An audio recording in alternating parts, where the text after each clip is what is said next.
Hello again, everybody. We've been carrying on with our class rewatch. Yeah. Isn't it great? Yeah, it was actually. I really enjoyed it. Really? No, Oh, not one bit. As you know, we've been doing a little class rewatch over the last couple of weeks, and we are now over the halfway point. Thank God. God.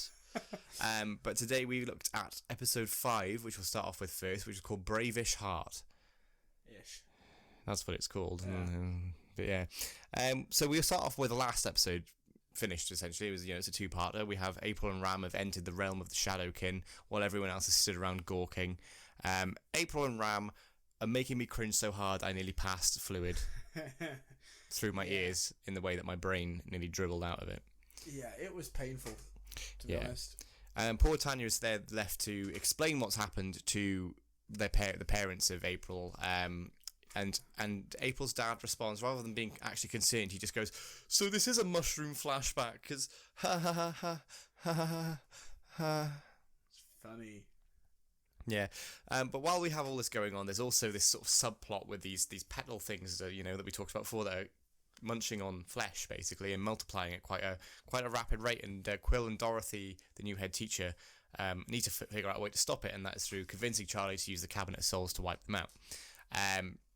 I like the bit of the sort of shadiness of Dorothy, and I like the thing with her and Quill is genuinely quite entertaining. Yeah, like the scene where they've gone and Charlie's there with the the Cabinet of Souls, and Dorothy's there literally forcing Charlie to open this thing by holding a gun at Matthias. Yeah. It's a nice dark twist to... I mean, what was last episode, a very irritating character for me. She'd done my head in, but I kind of tolerated her a bit more in this. Yeah, I mean, I'm much more engaged with the whole Quill, Dorothy, Charlie, Matthias side of things, because theirs is the B plot basically. Yeah. But it's way more entertaining than the actual plot of the episode. Like we said, we'll get more into the whole that sort of stuff as the episode goes on, because right now April and Ram are in the realm of the Shadowkin, and she's going to kill the Shadow King, Coricinus, or whatever his name is, so she can be free of the control and the heart-sharing bollocks and all that. Forgetting that if he dies, so does she, because they share a heart. Yeah, that doesn't get brought up until the last couple of minutes. But what I did find hilarious was when they're walking along, there's a very good bit, it wasn't, by the way, spoiler alert.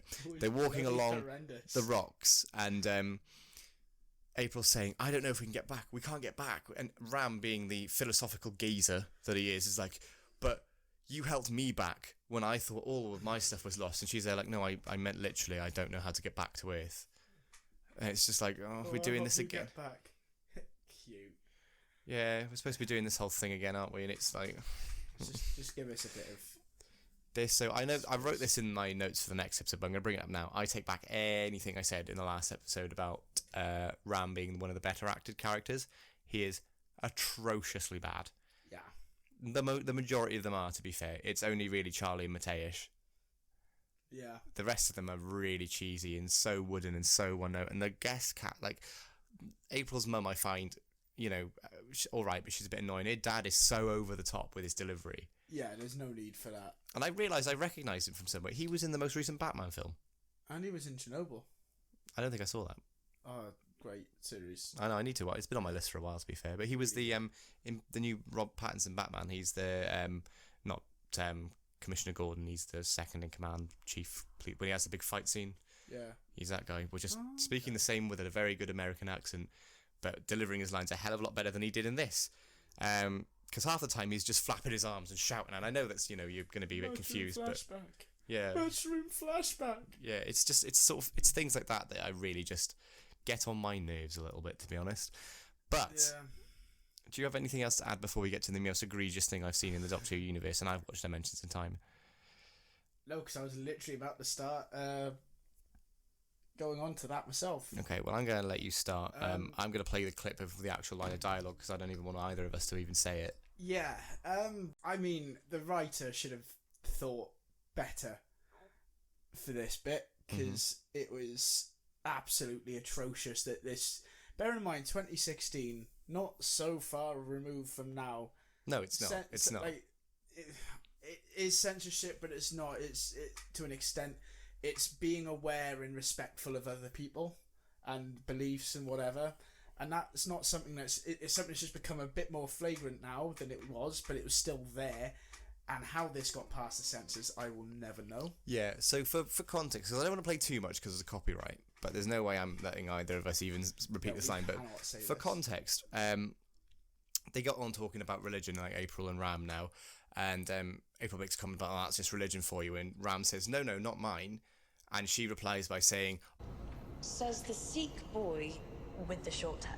Which is bad enough in itself, because not all Sikhs have to practice that. That is I'm not a Sikh. I just know this from school and things. Yeah. So number one, that's quite a shit line and a really weird thing to say to your Sikh boyfriend. Yeah. But then the following line, which I'll now play for you. Never tried going through airport security in a turban. Is one of the worst lines I've ever seen on television. Bear in mind that it wasn't written by a Sikh man. It was written by Patrick Ness, a white man, who's probably never ever had any trouble getting through an airport. So to write a joke about... that's the thing, is it's not even played seriously. It's played for laughs. I know. And I know, so maybe that's not the intention of the... Oh, my chair's gone all wobbly. Maybe that wasn't the intention of the writer, but that's how it came across. And at the end of the day, when you're the showrunner, you have a responsibility to make sure that anything like that...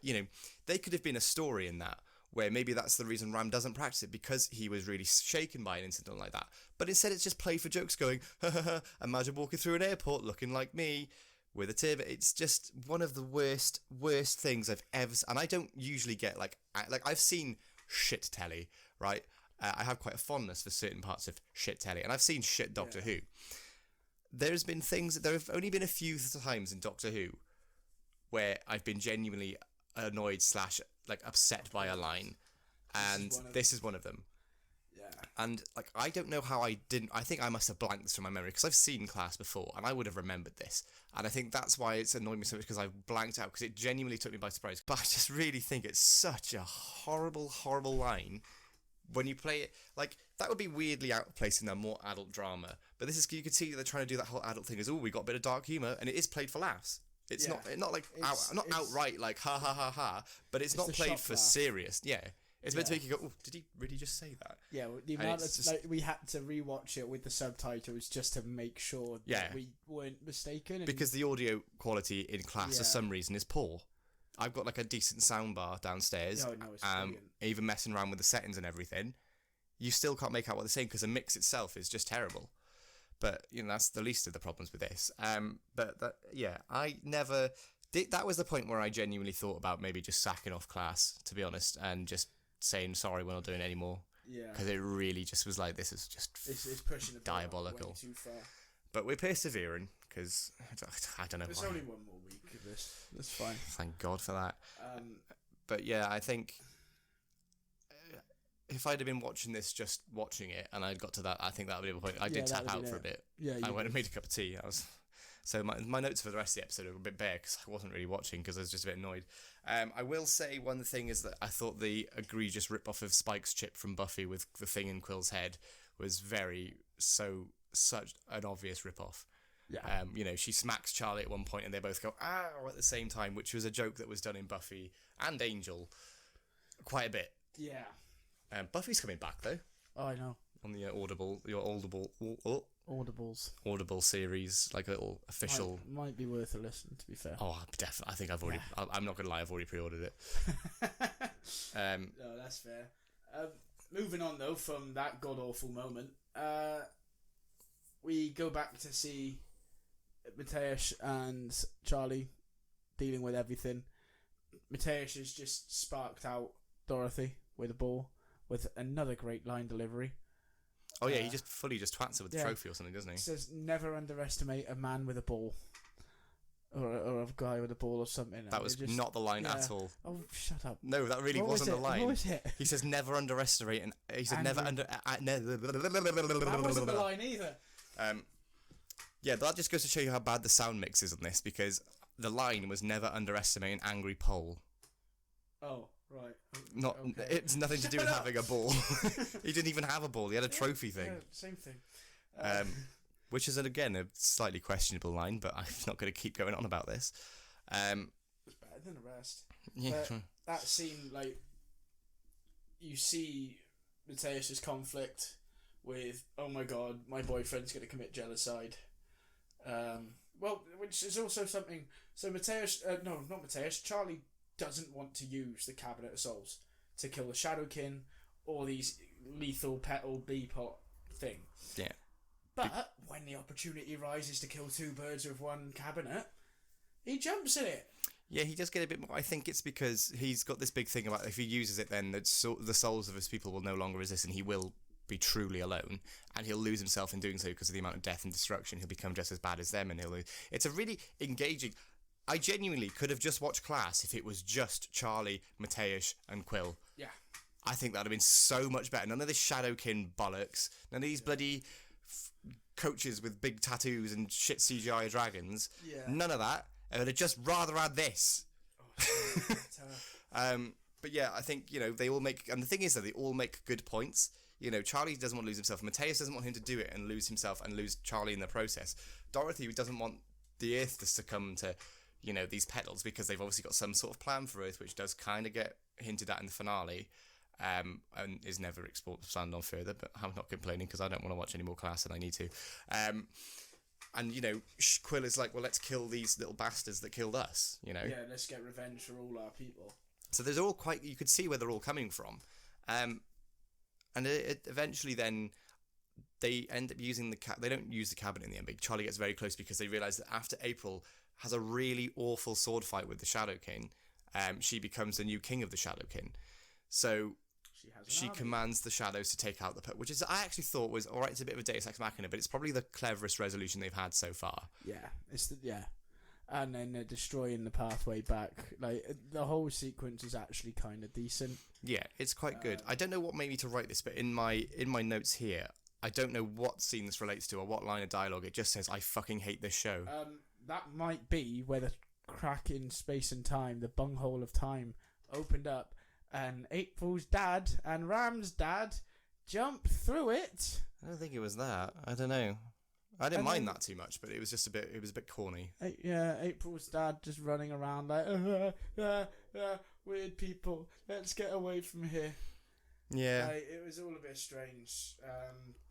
I think I wrote as well, the petals thing would have been much more cool if they'd just done that full stop and fleshed it out more, and we could have seen the impact of it rather than just outside London.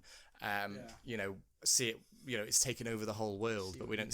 Thank you, but we don't see it anywhere apart from the immediate surroundings of Coal Hill.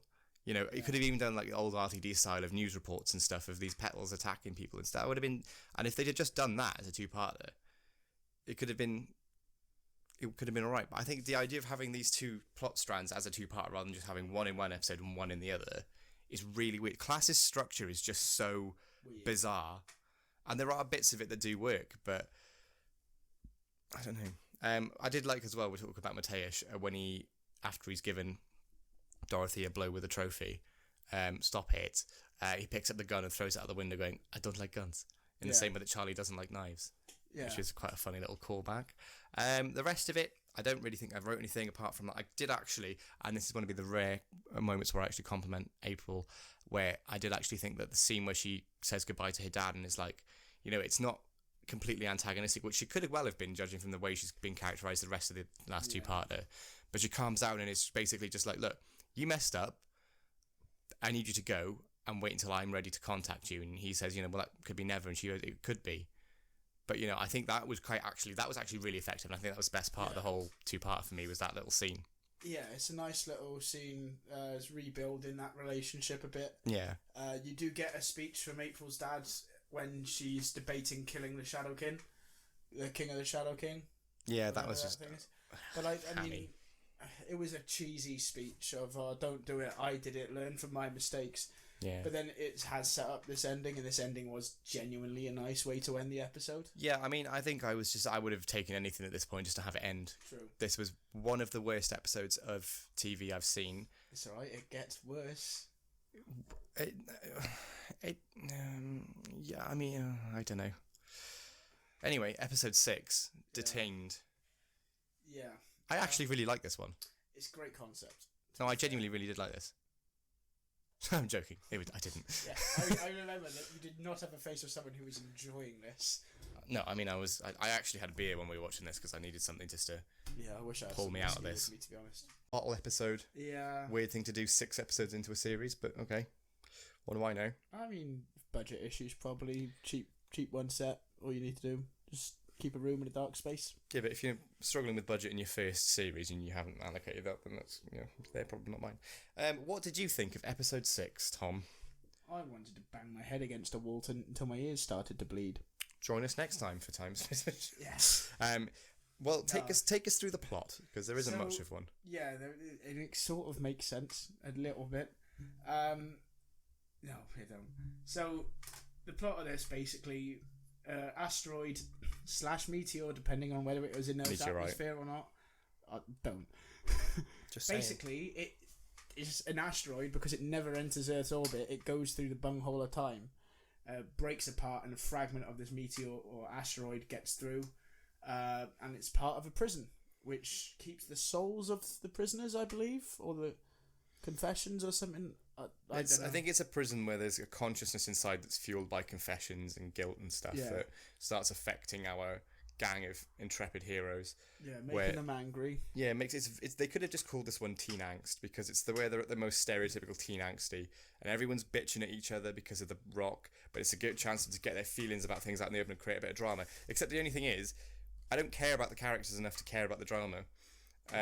Especially sort of Tanya, because she hasn't done anything, and Ram and April, who I can't stand.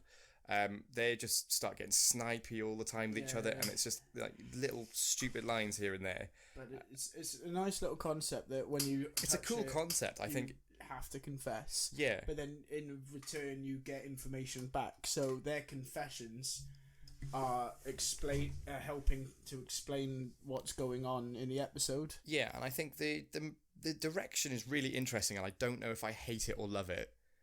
I really don't know, because it's really over the top at times. We've got really cool close-ups and lighting effects and everything, and lots of slow motion as people are falling backwards and stuff. But then it does get a bit tedious after a while, and it's like, it starts to lose its effect now.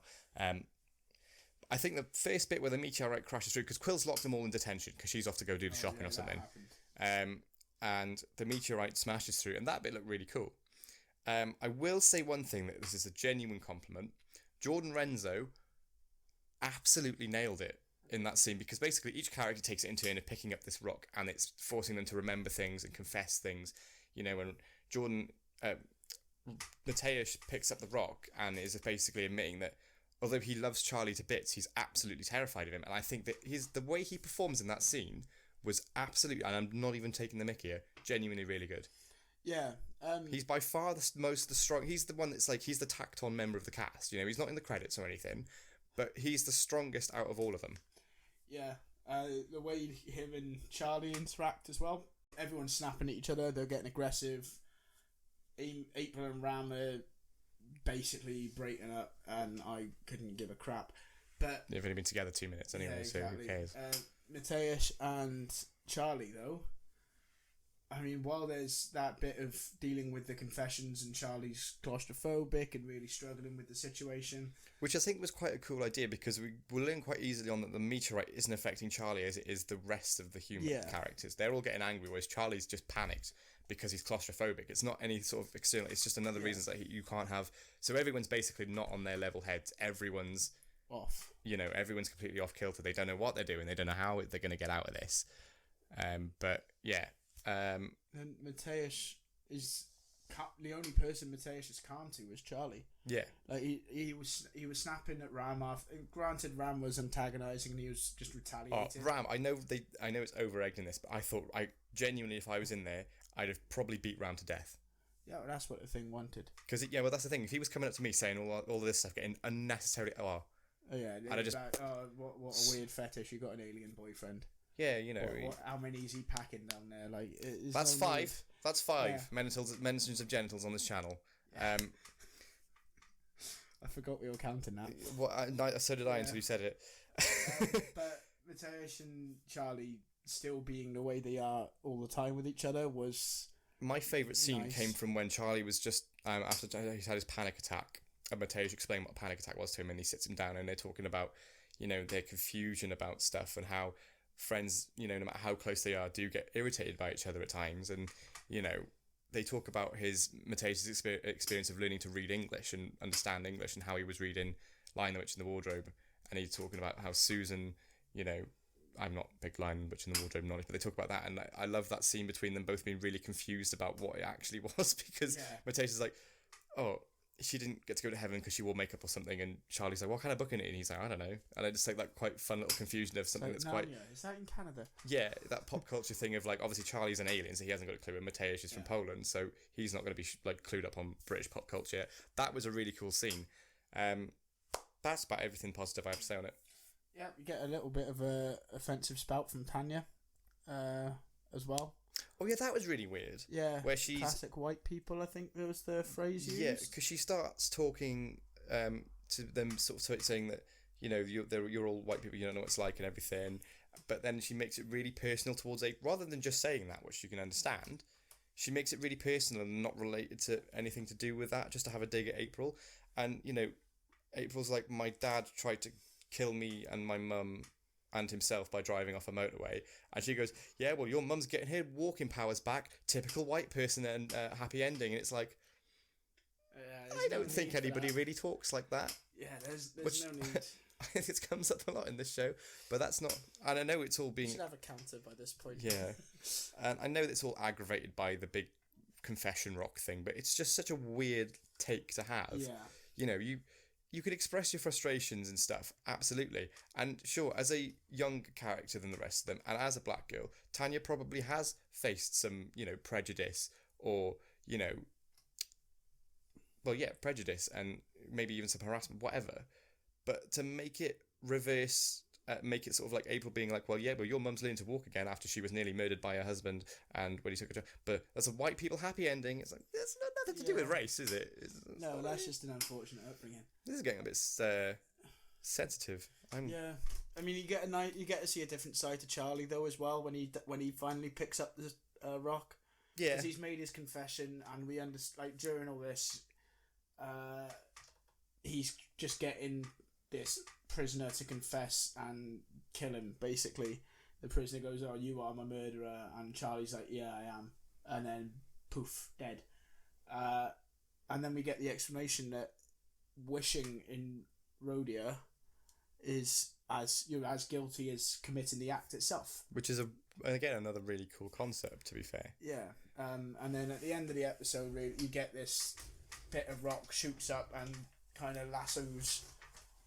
Yeehaw! He goes yeehaw on Charlie's leg, and Charlie's like, "Oh, the prison still needs a prisoner, and I'm the most guilty," and he's getting dragged into this thing. Everyone's like, "Oh no, don't go, no!"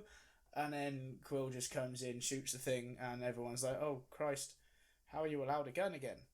That is exactly what happened, to be fair. Yeah. I think it's... Pay attention. You probably paid more attention than me, to be honest, mate. I couldn't give a shit. Yeah, so Quill comes back in. Obviously, she's been away for the whole episode. And yeah, she comes back with the ability to fire the gun and a big cut down her hair's all long, so she's obviously been away for a while. And we'll find out what happens in that in the next episode. Yeah, and I'm kind of looking forward to that, because it's a bit of a change. You're not getting the same irritating cast. You're getting Quill, who we like. Is one of the more relatable because she can't stand humans. But yeah, it's just, yeah. I'm sure it'll be really interesting and worth the wait. Anyway, with that said, we will leave you to it. Thank you very much for watching again. Please remember to come back and carry on what we find is the finale of Class, and then we can finally start being positive again and talk about Doctor Who. I really cannot wait. We can start getting ready for the 60th. Yeah. But in the meantime, we'll leave you to it. Have a lovely evening. Please remember to like, share and subscribe, and let us know what you think of Class as well. Leave a couple of comments there. We love going through them. But for now, we've got to go to the pub because the rugby's on in like 10 minutes. Yes, we do. We need to get going. So have a lovely evening, guys. Ta-ra.